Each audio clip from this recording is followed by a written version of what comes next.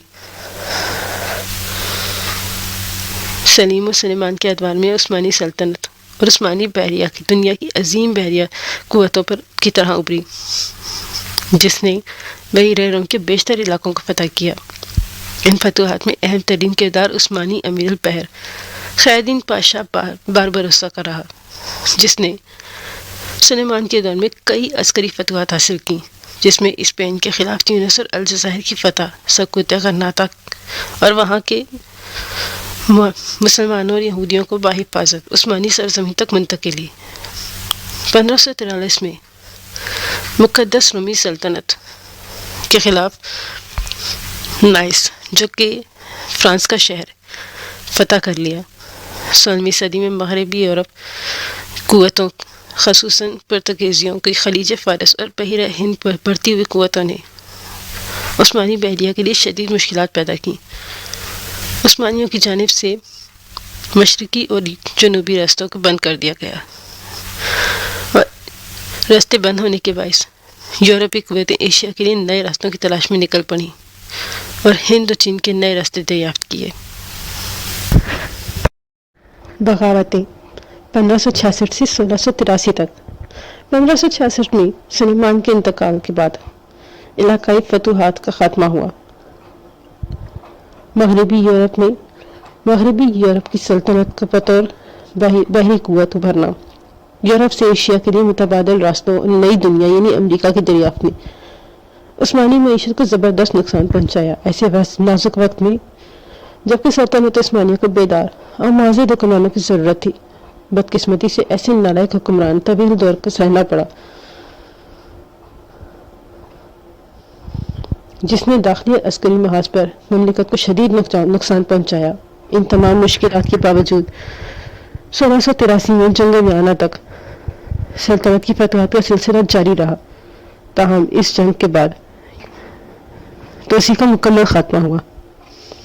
مغربی یورپ کی جانب سے نئے تجارتی راستوں کی تلاش دریافت، اور اس کے علاوہ نئی دنیا سے اسپین میں بڑی مقدار میں چاندی کی آمد نے عثمانی سکے کی قدر میں تیزی سے کمی کی۔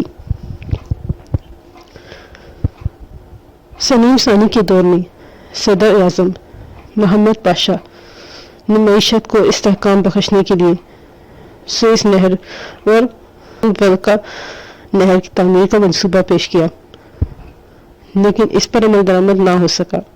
اسی دور میں جنوبی یورپ نے اسپین کے فلپ ثانی کی زیر قیادت کیتھولک قوتوں کو بحیرہ روم کے عثمانی بحیرہ کی قوت کو نقصان پہنچانے کے لیے گٹھ جوڑ کر لیا۔ 1571 میں جنگ لیپانٹو میں شکست بحیرہ روم اور سلطنت کی برتری کے فوری خاتمے کا باعث بنی۔ اس نے متعدد مورخوں نے جنگ لیپانٹو میں شکست کو عثمانی سلطنت کا زوال کا اشارہ قرار دیا۔ اس طرح 16ویں صدی کے اختتام تک فتوحات و کامیابی کے لیے سنہرے دور کا خاتمہ ہو گیا۔ عثمانیوں کی ایک مخصوص مقام پر جا کر فتوحات رک جانے کی وجہ کئی وجوہات تھیں۔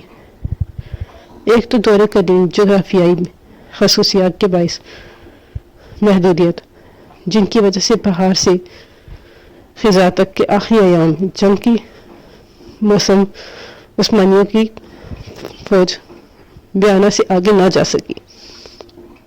دیگر وجوہات میں سرحدوں کی دونوں جانب مختلف حریفوں،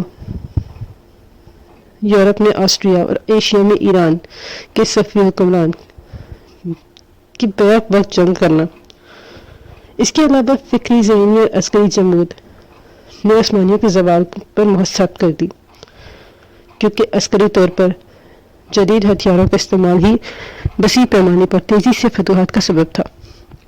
لیکن مذہبی دانشور طبقے نے کے بڑھتے ہوئے دقیانوسی خیالات نے یورپیوں کی جدت کو اور عسکری ٹیکنالوجی کے مقابلے میں عثمانیوں کو کافی پیچھے چھوڑ دیا۔ یہ نیچری جن سے یورپ کے تمام افواج کانپتی تھیں آرام پسند ہو گئیں اور ملک کے سیاسی معاملات میں مداخلت کے باعث ریاست صفیوں سے یریوان 1635، بغداد 1639 چھیننے والے مراد چہارم 1612 سے 1640 مراد چہارم کے اس دور کا واحد حکمران تھا جنہوں نے سیاسی اور عسکری قوت کو سلطنت کو مضبوط بنایا۔ مراد چہارم ہی وہ آخری سلطان تھے جنہوں نے بذات خود افواج کی قیادت کی۔ 16ویں صدی کے آخر اور 17ویں صدی کے شروع میں جلالی بغاوتوں 1519 سے 1610 تک، یہ نیچری بغاوت 1622 میں اناطولیہ میں بڑے پیمانے پر لاقانونیت اور فسادات کا فروغ دیا۔ متعدد حکمرانوں کے خاتمے کے باعث متعدد حکومتوں کے خاتمے کا سبب بنا۔ اس طرح 17ویں صدی میں عثمانیوں کی جمود و زوال کی صدی رہی۔ 1530 سے 1660 تک کے دور میں حرم میں ملکی معاملات میں مداخلت کا اور اثرات سے بھی قطع نظر نہیں کیا جا سکتا، جس میں سب سے اہم کردار نوجوان سلطان نو کا رہا۔ اس دور میں نمایاں خواتین میں خرم سلطان، قاسم سلطان اور ترخان قادر شامل تھی۔ ویڈیو کے اگلے حصے کے لیے انتظار کیجیے۔